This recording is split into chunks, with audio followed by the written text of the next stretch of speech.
Hey everybody, Tony D and Little Joan here on a Screenwriter's Rant. Let's weigh in on the Justice League Snyder Cut trailer. Honestly, I don't think it's going to be any better. I really don't. Maybe it'll be more coherent, but honestly, never thought Snyder really had the sensibility to do a Justice League movie. He doesn't seem like he understands Superman. Number one, he did seem to do pretty good with the Watchmen. I'll give him that. The Watchmen, he came as close as anybody will, I think, to getting the comic book right. But this movie's kind of all over the place. Part of the problem with doing the Justice League movie is they never really had a good enemy. You know, all their enemies were kind of dependent upon. That's it. It's not much in here. Oh, there we go.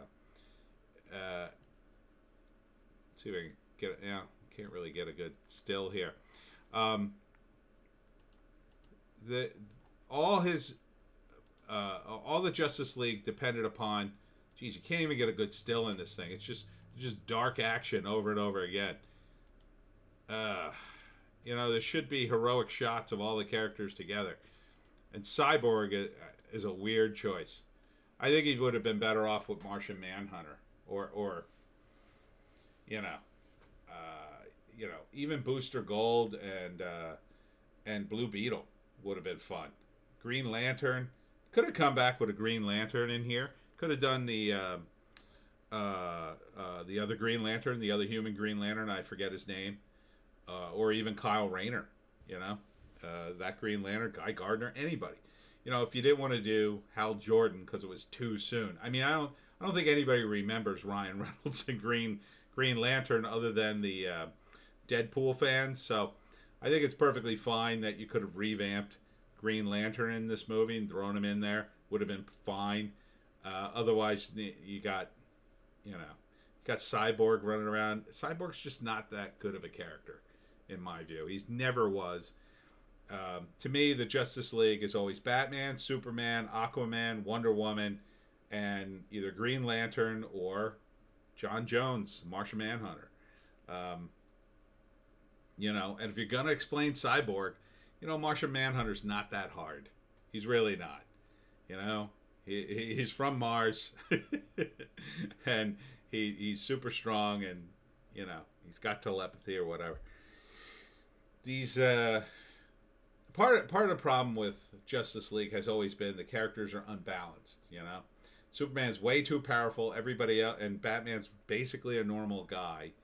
So it's really tough. It's really tough to come up with a guy that makes sense. And this movie had problems with getting Henry Cavill in it because he had a mustache. He was doing the Tom Cruise Mission Impossible movie, and the Flash is a good choice. He's fun, but again, it's like they made him a kid, and I don't know what he thought doing that would do. Barry Allen wasn't a kid.